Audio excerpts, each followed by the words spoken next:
আজ থেকে ঠিক 10 বছর আগে একটা ছেলে ঢাকার একটা ছোট্ট রুমে বসে কাঁদছিল। সবাই বলেছিল সে কিছু করতে পারবে না। তার বাবা বলেছিলেন, তুই শুধু স্বপ্ন দেখিস, কিছু করতে পারবি না। মা বলেছিলেন, অন্যদের মতো চাকরি খোঁজ। কিন্তু আজ সেই ছেলেটা এই দেশের অন্যতম একজন সফল উদ্যোক্তা। তুমি জানো কেন? কারণ সে একটা জিনিস বুঝেছিল, সফল হতে হলে শুধু কিছু করা নয়, অনেক কিছু ছেড়ে দিতে হয়। আর আজ আমি তোমাকে সেই গোপন রহস্যগুলো বলবো, যা তোমাকে চূড়ান্ত শিখরে পৌঁছে দেবে। প্রথমত যে জিনিসটা তোমাকে ত্যাগ করতে হবে সেটা হলো নেতিবাচক মানুষদের কথা শোনা। শোনো, তোমার চারপাশে এমন মানুষ আছে যারা প্রতিদিন তোমাকে বলে এটা সম্ভব না, তুমি পারবে না, এত বড় স্বপ্ন দেখো কেন।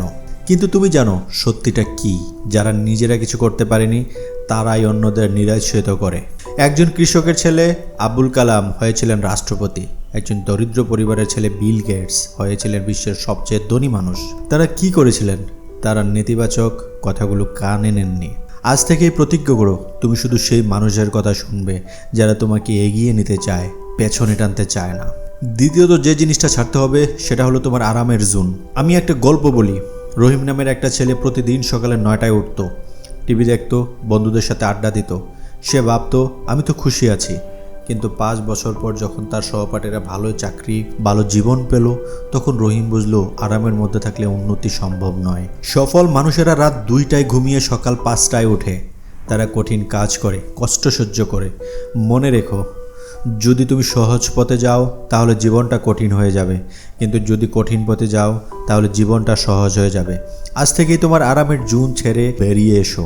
বাহিরে তোমার জন্য আলোকিত পৃথিবী অপেক্ষা করছে। তৃতীয়ত যেটা ছাড়তে হবে সেটা হলো তাৎক্ষণিক সন্তুষ্টির লোভ। আজকের যুগের সবাই সব কিছু চায় এখনই, এখন। মানুষ ভাবে আমি আজ শুরু করলাম, কাল সফল হয়ে যাব। কিন্তু সত্যিটা হলো একটা গাছ রোপণ করার পর সেদিনই ফল পাওয়া যায় না। মাসের পর মাস পরিচর্যা করতে হয়, তারপর ফল আসে। আমার এক বন্ধু আছে যার নাম সোহেল। সে 3 বছর ধরে প্রতিদিন ভোর 4টায় উঠে পড়াশোনা করেছে। তার বন্ধুরা বলতো, এত কষ্ট করো কেন, উপভোগ করো জীবনটা। কিন্তু আজ সোহেল একটা বহুজাতিক কোম্পানিতে কাজ করে, আর সেই বন্ধুরা এখনও চাকরির খোঁজে। মনে রাখো, যারা আজ মজা করছে তারা কাল কাঁদবে, আর যারা আজ কাজ করছে তারা কাল হাসবে। তোমার স্বপ্নের জন্য ধৈর্য রাখো, সময় দাও। সফলতা একদিনে আসে না, কিন্তু নিশ্চিত একদিন না একদিন ঠিকই আসে, কারণ ওপরওয়ালা কাউকে নিরাশ করে না। চতুর্থত যেটা ত্যাগ করতে হবে সেটা হলো অজুহাত তৈরি করার অভ্যাস। আমার সময় নেই, আমার পরিবার সাপোর্ট করে না, আমার টাকা নেই, আমার শিক্ষা নেই, এসব অজুহাত বন্ধ করো। তুমি জানো নিক বুজিসেক নামে একজন মানুষ আছেন। তার হাত নেই, পা নেই, কিন্তু তিনি আজ বিশ্বের অন্যতম সফল মোটিভেশনাল স্পিকার।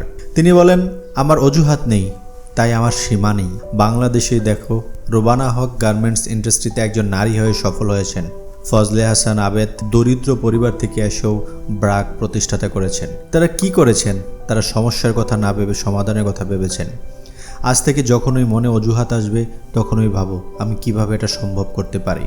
মনে রাখো, যেখানে অজুহাত শেষ সেখানেই সফলতা শুরু। আর সেই সফলতা তোমাকে হাত ছানি দিয়ে ডাকছে, তোমার অপেক্ষায়। তুমি কখন হাত বাড়িয়ে দেবে সেই আশায়। পঞ্চম যে বিষয়টা ছাড়তে হবে সেটা হলো অন্যদের সাথে নিজেকে তুলনা করা। সোশ্যাল মিডিয়ায় দেখো সবাই কত সুখী, কত সফল, তারপর নিজেকে ছোট মনে হয়, ভাবো আমি কিছুই করতে পারছি না। কিন্তু জানো সত্যিটা কি? মানুষ শুধু তাদের ভালো দিকগুলো দেখায়, তাদের কষ্ট, তাদের সংগ্রাম দেখায় না। প্রতিটা মানুষের যাত্রা আলাদা।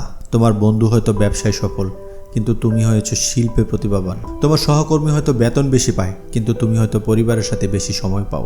মনে রেখো, তুমি একজনই, তোমার মতো আর কেউ নেই এই পৃথিবীতে। তোমার নিজস্ব গুণ আছে, নিজস্ব সম্ভাবনা আছে। অন্যদের দেখে হতাশ হওয়ার বদলে নিজের প্রগতি দেখাও। গতকাল যেখানে ছিলে আজ তার থেকে একটু এগিয়ে আছো কিনা সেটা দেখো। তোমার প্রতিযোগিতা শুধু নিজের সাথে। ষষ্ঠ যেটা ত্যাগ করতে হবে সেটা হলো পারফেক্ট হওয়ার অপেক্ষা। অনেকেই বলে, আমি যখন সব কিছু শিখে ফেলবো তখন শুরু করব, যখন পারফেক্ট প্ল্যান হবে তখন কাজ করব। কিন্তু জানো কি, পারফেক্ট সময় কখনো আসে না, পারফেক্ট প্ল্যান কখনো হয় না। ফেসবুকের মার্ক জাকারবার্গ হার্ভার্ড ইউনিভার্সিটি থেকে কলেজ রুমেই ফেসবুক শুরু করেছিলেন। তখন সেটা পারফেক্ট ছিল না, কিন্তু শুরু করেছিলেন। আমাজনের জেফ বেজোস গ্যারেজ থেকে শুরু করেছিলেন। পারফেক্ট অফিস, পারফেক্ট টিম, কিছুই ছিল না। মনে রেখো, তুমি যদি 80% প্রস্তুতি নিয়ে শুরু করো তাহলে কাজ করতে করতে 100% হয়ে যাবে, কিন্তু যদি 100% হওয়ার অপেক্ষা করো তাহলে কখনোই শুরু করতে পারবে না।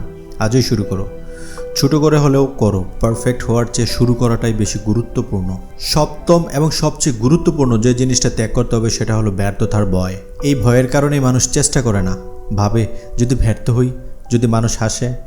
কিন্তু আমি তোমাকে একটা গোপন কথা বলি, ব্যর্থতাই সফলতার সবচেয়ে বড় শিক্ষক। থমাস এডিসন বাল্ব আবিষ্কার করতে গিয়ে 1000 বার ব্যর্থ হয়েছিলেন, কিন্তু তিনি বলেছিলেন আমি ব্যর্থ হইনি, আমি 1000টা উপায় খুঁজে পেয়েছি যেগুলো কাজ করে না। মাইকেল জর্ডান বলেছিলেন আমার জীবনে আমি হাজার হাজার শট মিস করেছি, শত শত গেম হেরেছি, কিন্তু সেই ব্যর্থতাগুলোর কারণে আজ আমি সফল। দেখো, ব্যর্থতা একটা ঘটনা, তুমি নাও। যদি একবার পড়ে যাও তাহলে উঠে দাঁড়াও, যদি আবার পড়ে যাও আবার উঠো। মনে রেখো, যারা ব্যর্থতার ভয়ে চেষ্টাই করে না তারা আসলে জীবিত থাকলেও মৃত, কিন্তু যারা ব্যর্থ হয়েও আবার চেষ্টা করে তারাই পৃথিবীর পরিবর্তন করে।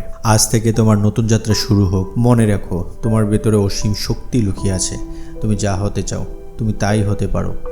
তোমার স্বপ্নগুলো শুধু স্বপ্ন নয়, সেগুলো তোমার ভবিষ্যৎ পূর্বাভাস। আজ থেকে শুরু করো, আগামীর তুমি আজকের তোমাকে ধন্যবাদ দেবে। তুমি পারবে, অবশ্যই পারবে। আল্লাহ হাফেজ।